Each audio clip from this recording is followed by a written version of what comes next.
ఉచిత విద్యుత్ పథకంతో చేనేత కుటుంబాలకు ఉపశమనం లభిస్తుందని ఉప ముఖ్యమంత్రి పవన్ కళ్యాణ్ అన్నారు. చేనేతలకు ఉచిత విద్యుత్ పథకం ద్వారా చంద్రబాబు నాయకత్వంలోని కూటమి ప్రభుత్వం ప్రజలకు ఇచ్చిన మరో హామీ నిలబెట్టుకుందన్నారు. ఈ పథకం ద్వారా 93,000 చేనేత మగ్గాలు, 11,488 పవర్లూమ్ యూనిట్లకు లబ్ధి చేకూరనుందని తెలిపారు. చేనేత రంగాన్ని బలోపేతం చేసేందుకు కూటమి ప్రభుత్వం చేస్తున్న కృషికి ఇది నిదర్శనమని చెప్పారు.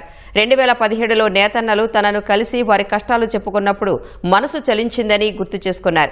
తన వంతు అండగా నిలిచేందుకు చేనేత బ్రాండ్ అంబాసిడర్ గా పనిచేశానని తెలిపారు. వారంలో ఒకరోజు ప్రతి ఒక్కరూ చేనేత వస్త్రాలు ధరించాలన్న పిలుపు యువతలో చైతన్యం నింపిందన్నారు.